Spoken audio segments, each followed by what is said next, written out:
ఏర్పాటు చేస్తామని చెప్పడం జరిగింది. కానీ అది మళ్ళీ మరుగున పడిపోయింది. దయచేసి మాకు ఒకటి మార్కెట్ యార్డ్ చేస్తే, ఎందుకంటే ఇక్కడ రైతులు ప్యాడీ అయితేనేమో గవర్నమెంట్ రేటు కొంటుంది, కానీ మిగతా ఏవైతే పంటలు ఉన్నావో ఇప్పుడు కందులు కానీ పల్లీలు కానీ ఇక్కడ దుకాణాల దగ్గర తీసుకుంటే వాళ్ళకు చాలా తూకంలో కానీ రేట్లో కానీ చాలా వాళ్ళకు నష్టపోతున్నారు రైతులు. మనకు వ్యవసాయ మార్కెట్ ఉంటే దాని ప్రకారం మార్కెట్ వాళ్ళ రేటు ప్రకారం ఎంఎస్పి రేటు ప్రకారం కొనుక్కోవడం జరుగుతుంది.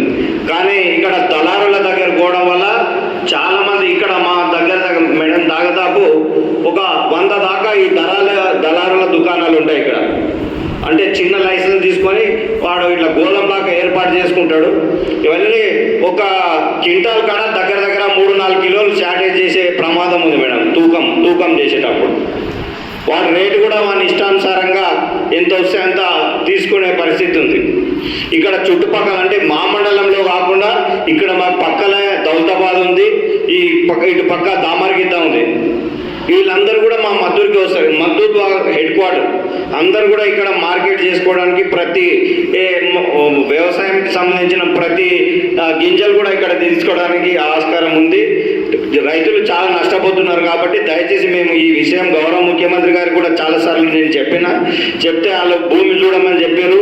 మళ్ళీ భూమి మేము ఇవ్వలేకపోయినాం. మీరు ఎందుకంటే దయచేసి ఎక్కడైనా గవర్నమెంట్ భూమి ఉంటే స్ట్రిక్ట్గా కూడా చెప్పి, గవర్నమెంట్ భూమి ఉంది మా దగ్గర పుష్కలంగా, కాకపోతే కొద్దిగా ఎంక్రోచ్మెంట్ అయి ఉన్నారు, మీరు ఆర్డర్ ఇస్తే ముఖ్యమంత్రి గారు ఆర్డర్ ఇస్తే కలెక్టర్ గారి ద్వారా పోలీస్ ప్రొటెక్షన్ పెట్టైనా ఆ భూమి తీసుకొని మనము మార్కెట్ ఏర్పాటు చేసుకుంటే బాగుంటుందని మాకు వ్యవసాయ మార్కెట్ మంజూరు చేయాల్సిందిగా మీ ద్వారా కోరడం జరుగుతున్నది.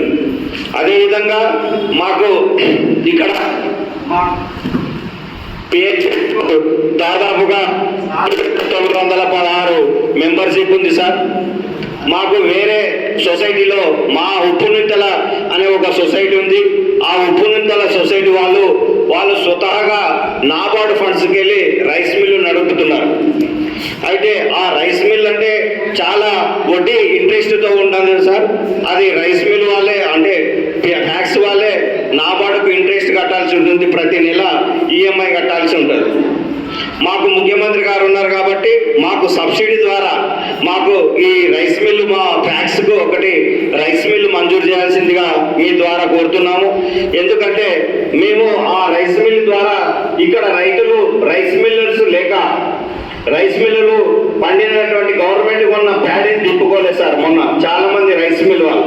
ఎందుకంటే దొడ్డోడ్లు సన్నోడ్లనే దింపుకోకపోవడం వల్ల రైతులు మా సెంటర్కి తీసుకొచ్చి మేము కూడా తొందరగా కొనలేకపోవడం వల్ల వాళ్ళు కూడా దళారులతో వెళ్ళి 2000కు 1800కు అమ్ముకున్నారు మేడం. అందుకే మనకు రైస్ మిల్ అనేది ఉంటే మేమే పర్చేజ్ చేసి మా రైస్ మిల్ నుంచి మా గోదాములకు తరలించే అవకాశం ఉంటుంది. కాగా ఇక్కడ దింపుకోకపోతే మేము ఇక్కడ సారాల దగ్గర మాట్లాడి చాలా ఫంక్షన్ హాల్లో కూడా ఒడ్లు దింపడం జరిగింది మేడం. గోదామ్స్ లేక ఫంక్షన్ హాల్లో మాట్లాడి ఫంక్షన్ హాల్లో దింపడము, స్కూల్ బిల్డింగ్లో అప్పుడు సమ్మర్ స్కూల్ లేకుంటే స్కూళ్ళలో కూడా దింపినాం మేడం. అట్లా గవర్నమెంట్ కూడా నష్టం వచ్చింది. ఒకసారి ఆడ దింపాలి, అంచు మళ్ళీ ఎత్తి మళ్ళీ రైస్ మిల్ దగ్గరికి తీసుకురావాలి. ఇట్లా గవర్నమెంట్ కూడా చాలా నష్టం వస్తుంది మేడం. దయచేసి మీరు మా ద్వారా ఖచ్చితంగా మాకు గోదాంశ మంజూరు చేయాలా, అదేవిధంగా మాకు వ్యవసాయ మార్కెట్ మంజూరు చేయాలి, అదేవిధంగా మా పిఎస్ఎస్కు ముఖ్యంగా రైస్ మిల్, అదేవిధంగా ప్రాసెసింగ్ యూనిట్ దాల్ మిల్ కానీ మరి ఇంకా ఇంతకుముందు చెప్పారు మళ్ళీ చాలా పండుతుంది కాబట్టి మనకు ఆయిల్ చేసుకోవడానికి ఆయిల్ మిల్ కూడా మా అన్ని ప్రాసెస్ యూనిటింగ్ మా దాంట్లో అన్ని సమీకృతంగా వచ్చేలాగా మీరు అన్ని ఒకటి మెమోరాండం చేసిన ఉందని అది మీ ద్వారా మీకు ద్వారా మేము మీకు అందజేయడం జరుగుతుంది.